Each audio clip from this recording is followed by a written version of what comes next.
നമസ്കാരം, ജാഗ്രത ന്യൂസിലേക്ക് സ്വാഗതം. അപ്പൊ നമ്മുടെ വിഷു ഇങ്ങ് എത്തിയിരിക്കുകയാണ് അല്ലേ? അതായത് നമ്മള് മലയാളികള് മേടമാസം 1-ാം തീയതിയാണ് നമ്മൾ കേരളത്തിൽ വിഷു ആഘോഷിക്കുന്നത്.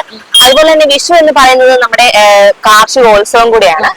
അപ്പം ഈ വിഷു ദിവസം എല്ലാ മലയാളികളും അല്ലെങ്കിൽ മിക്കവരും തന്നെ ഒരു വിഷു കണിയൊക്കെ ഒരുക്കി രാവിലെ ആ കണിയൊക്കെ കണ്ടുകൊണ്ടാണ് അന്നത്തെ ദിവസം അവര് തുടങ്ങുന്നത്. അങ്ങനെയാണെങ്കിൽ നമുക്കും ഒരു വിഷുക്കണി ഒരുക്കണ്ടേ? തീർച്ചയായിട്ടും. അപ്പം നമ്മൾ ഒരു വിഷുക്കണി ഒരുക്കാനായിട്ട് പ്ലാൻ ചെയ്യുന്നുണ്ട്. അങ്ങനെ വിഷുക്കണി ഒരുക്കുന്നതിനുള്ള സാധനങ്ങൾ വാങ്ങിക്കാനായിട്ട് നമ്മൾ ഇപ്പൊ എത്തിയിരിക്കുന്ന എവിടെയാണ്? മാർക്കറ്റ്. നമ്മുടെ കോട്ടയത്തെ മാർക്കറ്റിനകത്താണ് എത്തിയിരിക്കുന്നത്. അപ്പൊ കഴിഞ്ഞാൽ നമുക്ക് വിഷുക്കണി വെക്കാൻ എന്തൊക്കെ സാധനങ്ങളാണ് വേണ്ടത്? സാധനങ്ങൾ കുറെ വേണം, അതോർത്ത് നീ പേടിക്കണ്ട. അതിനുള്ള ലിസ്റ്റ് ഒക്കെ ഞാൻ എടുത്തിട്ടുണ്ട്. അങ്ങനെയാണെങ്കിൽ ലിസ്റ്റ് എടുത്താൽ നമുക്ക് പോയി വിഷുക്കണി ഒരുക്കാനുള്ള സാധനങ്ങളെല്ലാം വാങ്ങിച്ചിട്ട് വരാം.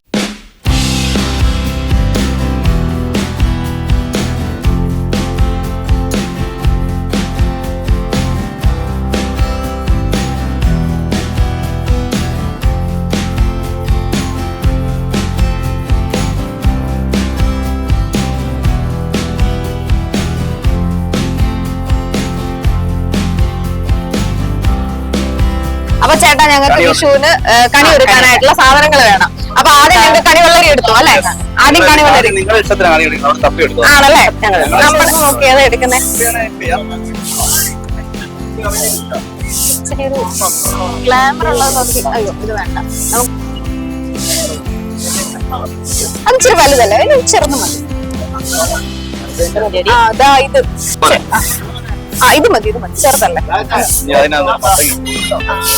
ചെറിയ അടുത്തൊരു മത്തങ്ങ വേണം. ഒരു കുഞ്ഞു മത്തങ്ങ എടുക്കാം അല്ലെ? അതെ, നമുക്കൊരു മത്തങ്ങ കിട്ടിയിട്ടുണ്ട്. മത്തങ്ങ കിട്ടി. മത്തങ്ങയും വെള്ളരിക്ക നമ്മൾ എടുത്തു. ഇനി നമുക്ക് നാളികേരം തൂക്കി. അങ്ങനെ നാളികേരം കിട്ടിയിട്ടുണ്ട് നമുക്ക്.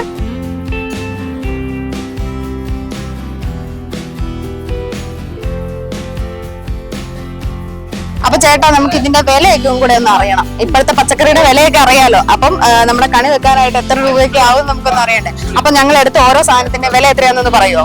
വെള്ളരിക്ക 30 രൂപ. അടുത്തത് മത്തങ്ങ, അത് 30 രൂപ. 30 രൂപ. ഞാലിപ്പൂവൻ 210. 210 രൂപ ഡിസ്കൗണ്ട് ഉണ്ട്. അതെ, വിഷുവിന്റെ കയ്യിലിട്ടായിരിക്കുമല്ലോ ഞങ്ങൾക്ക് 10 രൂപ. Advance happy Vishu. ഇതിന് കുറച്ചുകൂടി സാധനങ്ങൾ നമുക്ക് വേണമല്ലോ.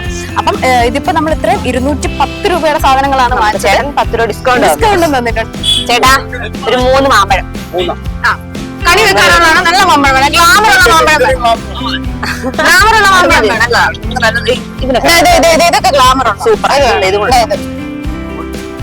ഇനി ഇത് അത് മാറ്റിക്കാം. മാറ്റി അതിന് ഇത് വെച്ചോ. അതാണ് ഏറ്റവും നല്ലത്. അന്ന് അത് വെച്ചോ. എടുത്തോ. എത്രയാ? 50. ഇട്ടിട്ടുണ്ട്. Bye bye. അജ്മി, നമുക്ക് നമ്മുടെ മാമ്പഴം കിട്ടിയിരിക്കുകയാണ്. ബാക്കി സാധനങ്ങൾ വാങ്ങിക്കാൻ നമുക്ക് അങ്ങാടിക്കടയിൽ പോകാം. ഇനിയുള്ള സാധനങ്ങൾ നമുക്ക് അങ്ങാടിക്കടയിൽ നിന്ന് വാങ്ങിക്കാനുള്ളതാണ്. നമുക്ക് പെട്ടെന്ന് തന്നെ സാധനങ്ങളെല്ലാം മേടിച്ചിട്ട് നമുക്ക് പോകാം. കാരണം വെയിലും ചൂടും ഒക്കെ ഭയങ്കരമായിട്ട് കൂടിയിരിക്കുകയാണ്. പിന്നെ അത് തന്നെയുള്ള വിഷുവിന്റെ തിരക്കും ഒക്കെ ആയി വരുന്നുണ്ട്. അപ്പൊ അതിനു മുമ്പ് നമുക്ക് സാധനങ്ങളെല്ലാം വാങ്ങി തിരിച്ചു പോകണ്ടേ. അപ്പം ഇനി അങ്ങാടിക്കടയിലോട്ട് പോകാം.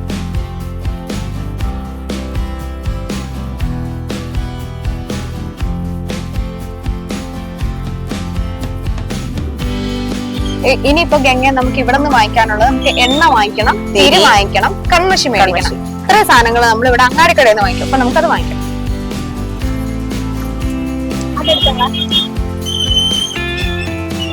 ഇതാണ് ചെറുത്, ഏറ്റവും ചെറുത്.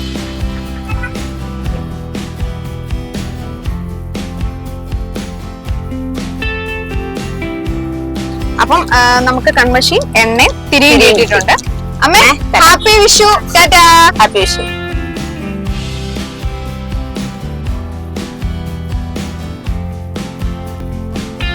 ഞങ്ങൾക്കൊരു പൈനാപ്പിൾ വേണം. ഞങ്ങൾക്ക് വിഷുക്കണി വെക്കാനായിട്ടാണ്. അപ്പൊ നല്ല ഗ്ലാമറുള്ള ഒരു പൈനാപ്പിൾ വേണം.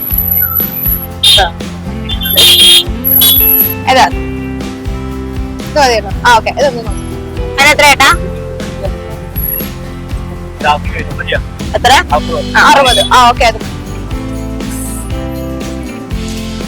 അപ്പൊ അങ്ങനെ നമുക്ക് കണിവെക്കാനുള്ള മിക്ക സാധനങ്ങളും കിട്ടിയിട്ടുണ്ട്. ഫ്രൂട്ട്സും വെജിറ്റബിൾസും എല്ലാം കിട്ടിയിട്ടുണ്ട്. ഇനി നമുക്ക് കണിക്കൊന്നപ്പൂ. ഇനിയിപ്പോ കണിക്കൊന്നപ്പൂ പറിക്കണം. പിന്നെ ബാക്കി എല്ലാ കാര്യങ്ങളും സെറ്റ് ആയിട്ടുണ്ട്. ഇനിയിപ്പോ നമുക്ക് അതും കൂടെ ലഭിച്ചതിന് ശേഷം നമുക്കൊരു കണിയൊക്കെ സെറ്റ് ചെയ്യണം. കണി വെക്കാനൊരു രീതിയുണ്ട്. അതൊക്കെ നമുക്ക് ആ രീതിക്ക് അനുസരിച്ച് നമുക്ക് ഇതെല്ലാം റെഡിയാക്കാം. അപ്പൊ നമുക്ക് ഇനി പോകാം. എനിക്ക് കുറച്ച് വെള്ളം കുടിക്കണം. ചൂടാണ്, വളരെ അത്യാവശ്യമാണ് വെള്ളം കുടിക്കേണ്ടത്. ഭയങ്കര ചൂടൊക്കെ അല്ലേ. അങ്ങോട്ട് ചീറ്റിൽ വെച്ചേക്കാം നമുക്കിത്. നമുക്ക് അതിൽ വെച്ചു.